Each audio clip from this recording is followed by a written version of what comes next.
Hello, my friends. How's it going? Super excited to be streaming with you again today. We're gonna do this often. I think it's gonna be a lot of fun. Um, I'm having fun doing it, and I hope you're having fun listening to it. So, as I said yesterday on my first stream, I'm a coach, I'm a counselor, not a therapist, not a doctor. Here I am going through the Reddit thread, Am I the Asshole? And some Quora questions. So just open up the conversation around mental health. But I wouldn't say anything that I say is diagnostic in any way. But if it brings up any questions for you, I encourage you to talk to your doctor, talk to a therapist, talk to any professional support because it's important to have these conversations. So, as I just mentioned, we're going to go through the popular Reddit thread, Am I the Asshole?, to determine who is in fact the asshole. And what we're finding so far is that it might be a little more nuanced than that, but only sometimes. So I'm excited about it. And we're going to just dive right into the first post today. So we're going to jump into this first thread posted 5 hours ago. I imagine people aren't posting these at 3 in the morning, but I also imagine people have different time zones than Eastern Standard in Toronto here. So let's get right into it. Am I the asshole for saying my sister was sexually harassing my wife? This is gonna get charged. I'll just get right to it. My 35-year-old sister, who we'll call Jane. I'm 35. Sister, who we'll call Jane, who's 24. Is staying with me and my wife, who we'll call Sue, 32. While completing a prestigious internship in our city, my sister is also autistic, but has lived independently, has held jobs, takes care of herself, etc. She has totally attached herself to Sue since she doesn't have many friends. Sue likes Jane well enough, but finds her pushy and overbearing. Sue is pretty good-natured and knows this is temporary, and so she usually just laughs it off. The one thing she will not laugh off is that Jane will follow Sue everywhere if she wants to talk, and even tries to follow Sue into the bathroom or her bedroom. Sue doesn't leave mid-conversation unless she really needs the bathroom, but it seems like Jane magically finds something she desperately needs to talk about right when Sue is leaving the room. It's never anything important, just chit-chat. We do have locks on the door, but Jane tries to follow Sue in so she can't shut the door quickly enough to keep Jane on the other side. Sue has told Jane directly and clearly that her room is always off limits unless there is an emergency. The bathroom is off limits when someone is occupying it. Sue said it was okay. Jane waits outside and talks her through the door, which I already think is too accommodating, but Jane ignores her and laughs it off, saying that they have the same parts, and since that they're close, Sue shouldn't be worried about using the bathroom in front of her. Sue said that she didn't care who had what parts. Bathroom time is private, and that's that. I agreed and told my sister to knock it off. My sister started complaining about this, so I asked her, Jane, do you follow your coworkers at your internship into the bathroom? She laughed and said, no, that would be sexual harassment. I said the same rule applies in our home. You are sexually harassing Sue and not respecting her wishes for privacy if this ever happens. I'm kicking you out. She burst into tears and ran to her room, where she called our parents, who told me that I was sick and disgusting for implying that my sister was capable of sexually harassing Sue, and that I was stopping my sister from bonding with my wife in her own way. I told them that if they felt that way, they could come get her or pay for an apartment in our city because we weren't tolerating anymore. I know I'm not the asshole for standing up for my wife, but I'm wondering if saying that Jane sexually harassed Sue was too far. Edited. Mix the names up once. It's much harder to keep track of fake names than the real ones. Okay, so we have Jane, who is the sister who is following Sue into the bathroom, that kind of thing. And we have Sue, who's the wife. Now, autism was brought into this, and this is, everybody is absolutely different, but I have a lot of experience in this space back from when I was a child and youth worker, did a lot of coaching, counseling, and a lot of behavioral work as well in this space. I think I was working like 80 hours a week at one point in this, which is wild. But one thing we know with autism, especially people who are higher functioning, is that sometimes, actually a lot of the time, social cues, social skills are different. And we require very strict guidelines when we're teaching. And it sounds like the rules around what it means to be friends with the wife, Sue, are not clear cut. For example, when Sue goes to the bathroom, Jane is allowed to sit outside and talk. Is Jane allowed inside? No, but because she's really persistent, she's allowed to sit outside and they can have conversations, which I would deem a little inappropriate. And Jane already does know those rules from work, from other places, so she has it. But what's happening here is that based on these flippy flop rules, we're gonna call them, I know, technical terms, Jane is creating a different model for a different kind of relationship which she's allowed with close friends. Now let's say in 5 years, because let's say Jane is only 24 years old, let's say in the next coming up years, she also bonds with another person. Let's call them Sally. And Jane and Sally become really close friends. It's likely that Jane will now generalize that, yes, she can sit outside the bathroom. Yes, she can enter private spaces, all of that kind of stuff. As a family member, as somebody growing up with this, it's really important that when you set a rule, it's very clear cut. Now, bringing it up as a punishment in the way that the initial poster, the OP, wrote, where it's like, you're sexually harassing. I mean, maybe in the public it could be perceived that way, and that's important to bring up at some points.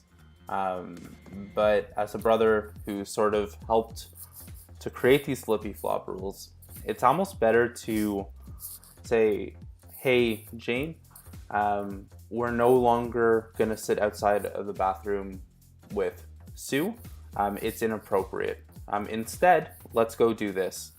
And it might be hard to change that rule because Jane's already 24, that behavior's in place.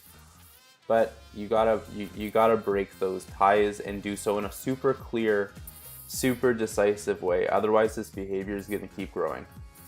So, with all that, is the original poster an asshole for saying that his sister was sexually harassing?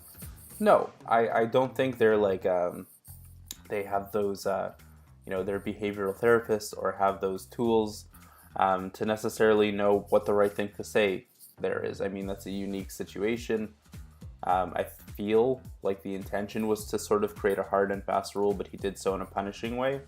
But I would say what I would do if I was coaching this person is work around what behaviors you want to reinforce and how to be okay with setting hard and fast rules, because it's really, really important to do in this case for his sister. Just because somebody is, higher functioning doesn't mean that it's not important to create rule sets that can't be generalized, meaning that in this case, and what my hunch would be, is that if Jane is comfortable following Sue, a close friend, and into near the bathroom and all of that, it wouldn't be so different with another close friend. So as a brother, as a family member, I would either get the resources in place for that or teach that behavior. I don't think anyone's the asshole here, though. But yeah, that's definitely a very unique situation. I think there's a lot of courage for somebody to post about it and talk about it. That title was definitely clickbaity for sure. But let's go ahead, and I'm going to take a sip of my coffee. My asthma's a bit today, so we'll get through this. I apologize if I'm breathing a lot in between my words, but I'm going to take a sip of this coffee, and we're going to check out the next one. One moment, please.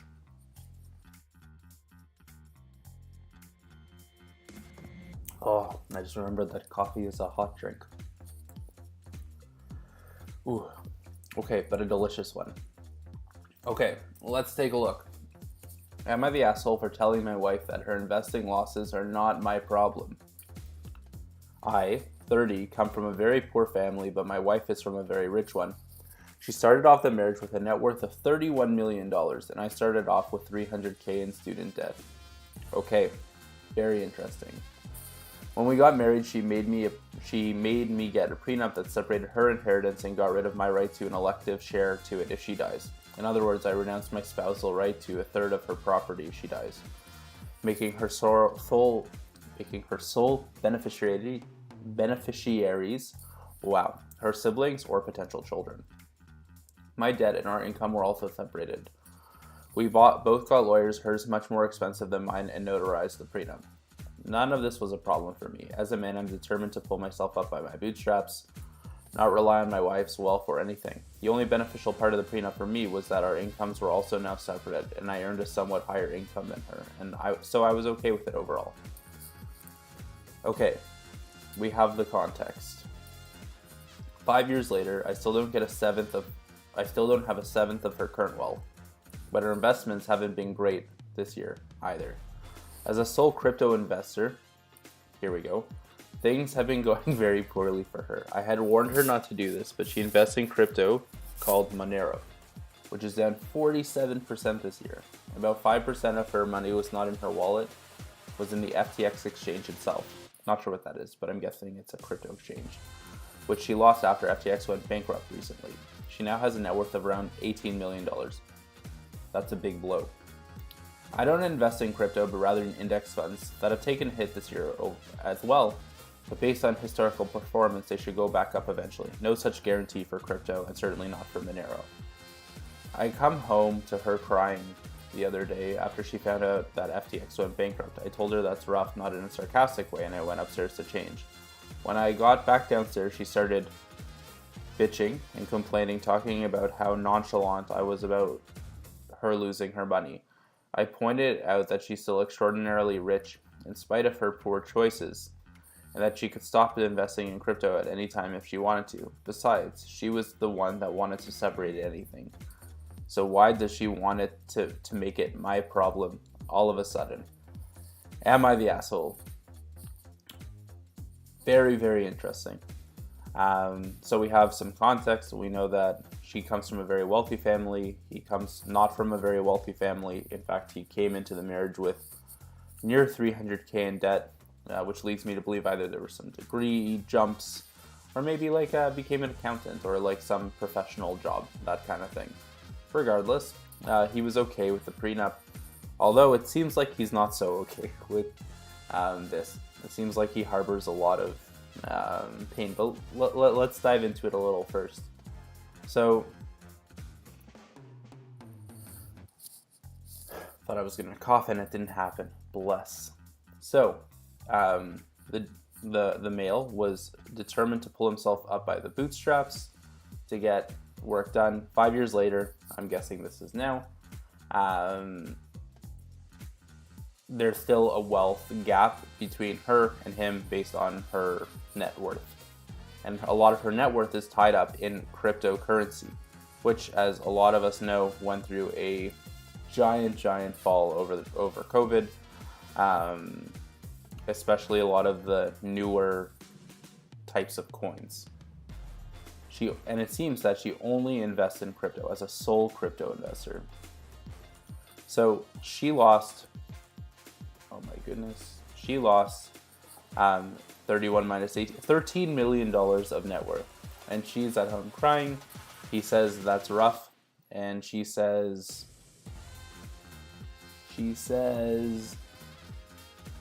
that he's being nonchalant about her losing her money. I think in this case, there is a bit of assholery going on. There's obviously a context in the back, talking in his head, talking about, she comes from a very wealthy family, she's still wealthy, it's gonna be okay. The difference between 18 and $31 million is a lot different than the difference between $0 and $1 million. Absolutely. He comes from a different context. This blow doesn't seem so hard to him. But this blow seems hard to her, and they're married and should have, the ability to talk to each other and feel things with each other and go through it. So even though in his mind, the problem is not really a problem. It's okay, yeah, you lost a bit of money. You still have a lot of money left. It's going to be okay. If she's upset, he should say, oh yeah, like, let's take the time to talk about it. Now, should people invest all their money in crypto? I'm not a finance wizard. I'm not any of those things. Again, I'm a youth worker who now runs a business. So I'm learning about finances, but I'm no pro. So I'm like, please don't take anything that I've said about that as anything important here. But all I'm saying is that blow sucks. That seems to be a trend within crypto. And in this case, this husband should be listening to his wife and, going through the struggle of losing that much money. Especially if you come from a wealthier household, money can be important, a big part of your life. And in a way, losing $13 million is almost half of her net worth. That's net worth. That is a big blow. So is he the asshole? I think he just needs to talk to his wife and, feel it out with his wife. Sure, the problem isn't so big to him, but it's big to her. So he should talk to her about it. I mean, sub out money for any other problem here, like, struggling with a kid, struggling with a friend or an aging parent. And of course, he would talk to his wife about it and go through the feelings, you would hope. So this should be no different. It doesn't matter if you think the problem's important or not. I'm curious though, let's go and hear what some people are commenting. We have our good friend over here, the Sufficient Cat, who's a colorectal surgeon. He's here a lot, it seems. I don't understand why having separate finances would stop you from being able to comfort her. Way to go, colorectal surgeon. If my partner said they dropped $20 down a drain pipe, I'd have more sympathy for him than you showed your wife, who lost a considerable amount of money. I get that she has more, but it still sucks, and I don't see why you couldn't sympathize with her. She didn't ask you for money or ask you to solve her problems. She just asked you to give a shit that your wife is having problems. Yes, Sufficient Cat. Yes. I guess this is the original poster who's replying. No, not even. So let's see what other people are saying here. These threads. I'm not a Redditor by trade, so some of these are hard to follow. The wife insisted that the husband has zero connection to her wealth, pretty ruthlessly, I might add. Millions of dollars. Love the husband, but not enough to help with student loans or inheritance. She should have listened to him. She made it clear the finances were completely separate. Her own dumbass fault, and frankly, he owes her a meaningful "that sucks" and nothing else. So we have the opposite opinion here, which is that the wife was, set up that prenup, set up that separation of income and money and wealth from basically him. Everyone else in the family is connected to it. So obviously the wife should harbor that towards his wife. I disagree with this because you're in a marriage, like you're in a relation, even forget about marriage. You're in a relationship where you're talking, like you have to care for each other, well, you'd hope, and do all that important work together. So if you have pain around something that happened in the relationship, talk about it. Go to a couples counselor. Deal with that problem because it's obviously affecting the relationship for him. But I agree with Brian Blas over here, who's an asshole enthusiast, that the husband is taking it on. I feel like there's a grudge in a way, and relationships aren't good when they have grudges built in. I'm gonna go back and we're gonna do one more, I think, because I'm having a good time. This is probably now one of the favorite parts of my day, but I definitely need another sip of this, hopefully less hot coffee. One moment.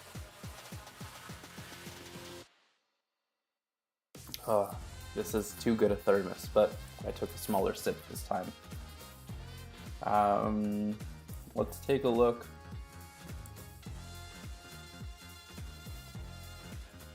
Yeah, okay. The next one.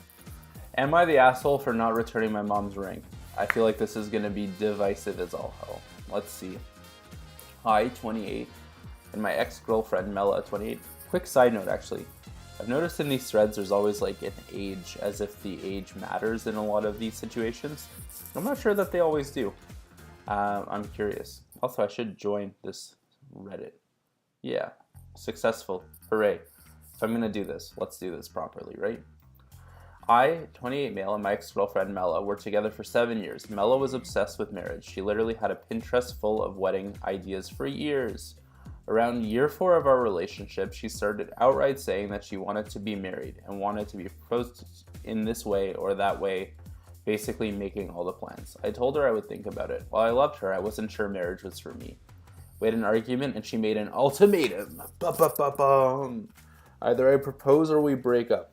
I didn't make a decision and she broke up with me, hence ultimatum.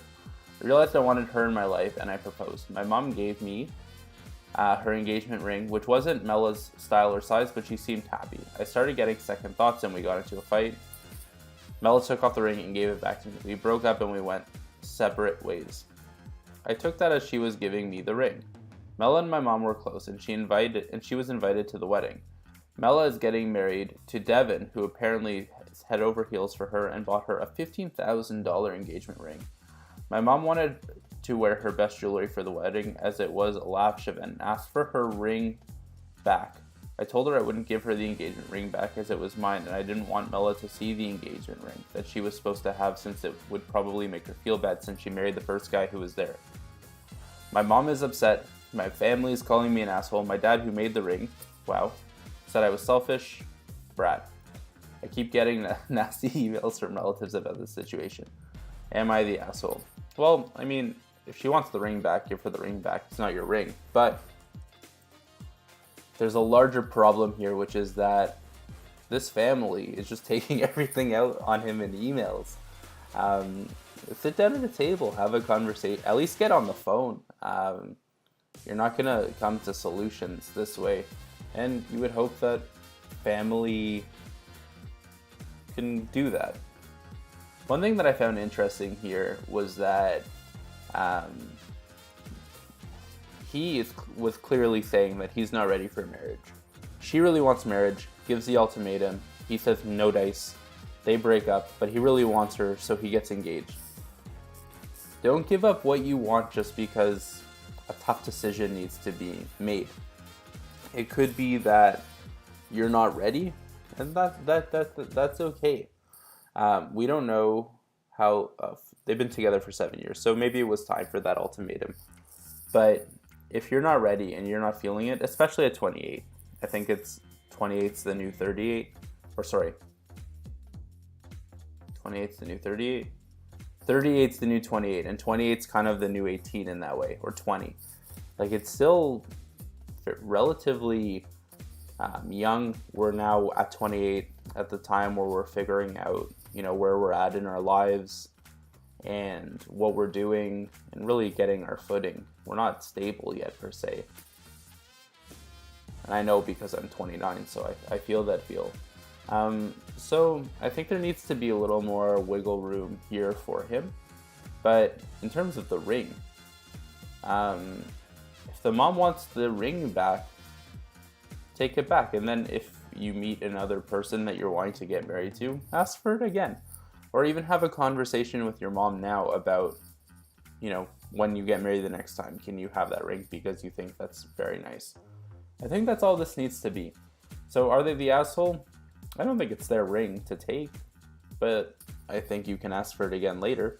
I think in terms of bringing the ring to the ex's new wedding, I think is a bold move, but especially from the mother. But I think that's a separate issue here. We have, let's see, participant, way more cowbell, love it. Yes, the asshole. She gave you her ring with a specific purpose in mind. Her ring is not yours. If you don't use it, give it back. Yes. Again, I think this asshole thing is a little harsh. But yeah, give back the ring. In this case, I would say it's not your ring. But again, I think you should have that conversation with the mom about using that ring for next time. I have a feeling that the reason he won't return the ring is because he's upset that she's going to his ex's wedding. Yeah. I mean, that could be too, or he pawned it. I mean, we assume positive intent over here.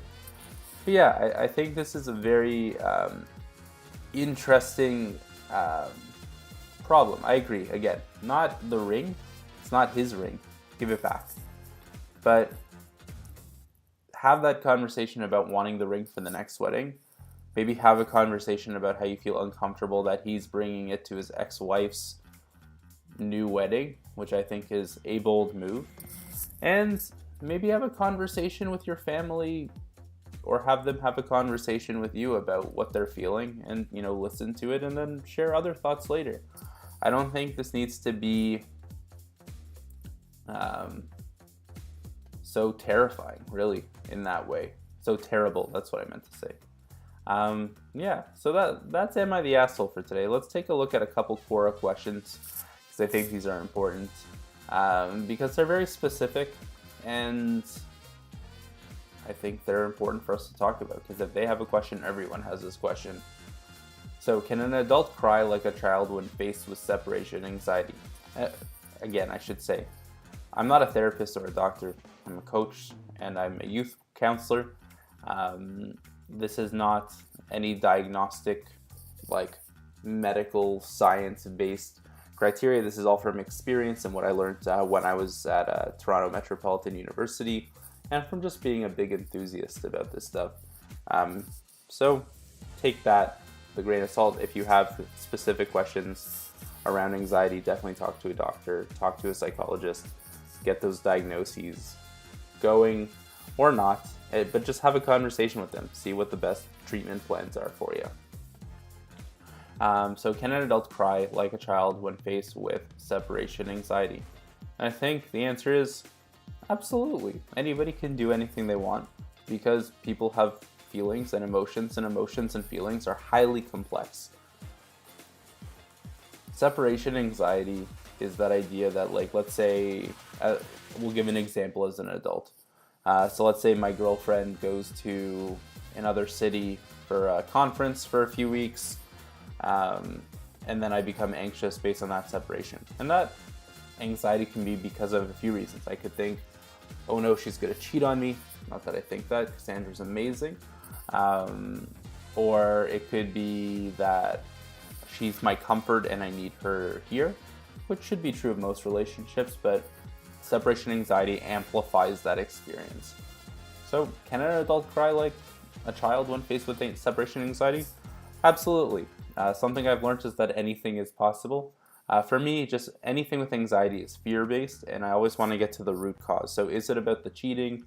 Is it about you're going to go back to old behaviors when your partner's not there? Or whatever the case might be. That's where I would want to go with that, to explore and, maybe remove some of the pain around that separation anxiety. Let's answer a couple more. What's the best way to help an adult with generalized anxiety who refuses treatment? So I think there's a lot of people who need to hit rock bottom to get help. Now, the issue with mental health is rock bottom can mean a lot of things, and a lot of things can be actually pretty severe, even with something like general anxiety disorder. So for me, I always ask first, is this person at risk to self or others, like self-harm, suicide, any of those things? In those cases, you kind of gotta push, even if that individual is not willing to seek support. Bring them in Toronto, you can kind of bring them to a hospital and just sort of move the needle forward. It's not always the best feeling way to get things done, but sometimes that's what you need to do. But let's say this person is not there. They're not severe. They're just struggling with anxiety, and their parents are saying, you gotta go get help if you want to be a successful young person. And that kid is saying, or that young adult rather, saying, no dice. I would probably leave some space and come back to it with a little less heat and have a conversation about what you feel that general anxiety has been doing to them, their person, maybe how they've changed, how they're not able to go outside or experience dating or experience a lot of different things in the way that they used to, and how support could really help. My hunch is that people have anxiety, myself included, are often anxious about new things, and seeking treatment, believe it or not, is a new thing. So they could be afraid of what, maybe a med might do to them, although medication and therapy are together are incredible. Again, not a doctor, just that's the common research. So I would approach this that way. It would be good to take the time, move away from the heated conversation, and talk to that young adult, your kid, about what you're worried about and how treatment can help. Maybe lay out what treatment really means and how it's not scary, and maybe talk about going with them and having that support there as well. Let's do one more. We have a lot of anxiety questions today. What are some effective ways to manage stress and anxiety related to risk? I think it depends on the risk. Are you buying a home? Are you moving to a new city? Are you starting a new business? These are all risks. Wow, that's really hard to say with my list. Why is lisp hard to say with a list? These are all risks, but we got to build our capacity. Let's try that one again. These are all different kinds of risks, and with any risk, everybody in the world has anxiety in some way, shape, or form. It's just it's a very natural thing. And the way we approach risk is we say, well, by doing this, I'll get more out of it than by not doing it. That's how we deal with risk. But people who have an anxiety disorder experience that in a much higher way. So for me, I'd like to build capacity with smaller stakes. It could be something as small as choosing a new kind of menu item when you go to your favorite restaurant where you've always gotten the same thing.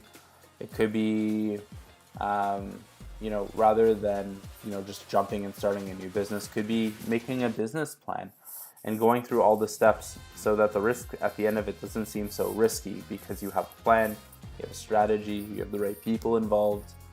Moving to a new city, maybe go there for a week or two to really discover if that's something that you want. De-risk it. I think you hear those stories of people who just jump in, and some people are totally able to do that, but that's not the norm. Definitely de-risk your risk as much as possible, I would say. That's going to be all for today, my friends. We went through some Am I the Asshole? We went through some Quora. Had some really interesting questions that we wanted to get through. This will be up on Twitch, on YouTube, on Facebook. My handles are down there. If you or anyone you know needs some coaching, needs some support, check out the journal@talksback.com. We'll have an intake call and I'll match you with one of our very own coaches. And yeah, I think that's going to be it for today. Thanks so much. Happy Thursday, and we'll see you on the flippity flop.